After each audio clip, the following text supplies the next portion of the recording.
Okay, so many students are, as part of their project, creating a survey. So Google Forms is a fantastic way to create a survey. We go to the new icon, scroll down to more, and scroll across then and select Google Forms. It'll offer you the opportunity to select a template or a blank one. So in this case, I'm just going to go with a blank one. So the first thing we should always do is give it a title. And I'm going to pretend I'm researching about learning outside. And that would be the title of my form. Now, the questions, I have to think carefully. Actually, before I even think about questions, I'm probably going to give a quick description of what this form is about. So I want to say, I'm going to say a survey to gather more information about students' perspectives on working and learning. Let's try that again. And learning outside. Now, this is important because it gives your audience a chance, your sample a chance to understand what it is that they're participating in. Now, if my first question might be a simple one, it might be a multiple choice, and I might, for example, say, select the class you are in. Okay, and that's pretty straightforward, and it's probably it's straightforward. It is an example of quantitative data. Um, so the analysis of this should be easy.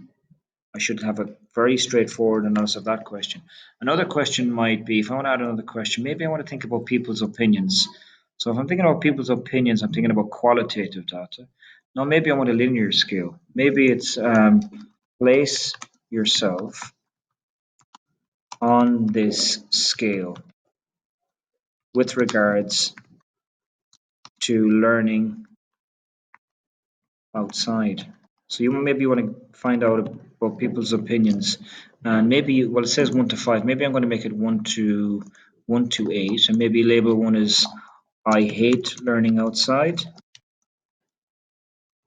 or maybe number 8 is I love learning outside. So people can position themselves on the graph, and you'll get a better understanding of where they are. Maybe you want to make that a required question, so you select that over there.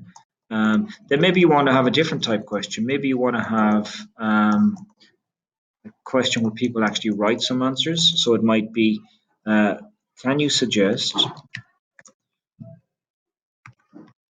some areas outside that we could utilize for an outside learning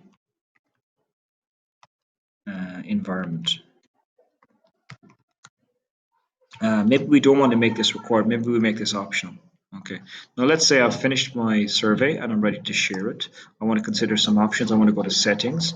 I want to check this box if I want to collect the email addresses. Maybe I want to limit every person to one response. Maybe I want to keep it within my student community.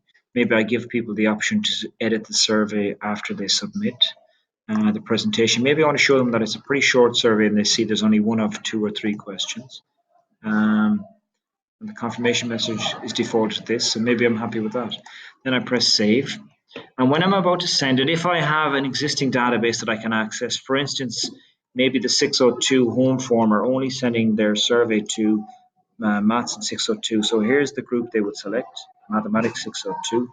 Select there. Maybe I want to include it in the email and I select send. So then if I go ahead and click send, I'm not going to do this right now, but if I was, it would send it to those students in that home form, and that would be the form would be there ready for them to participate with. Afterwards, then we will have to analyze the data, but that's how we create a survey.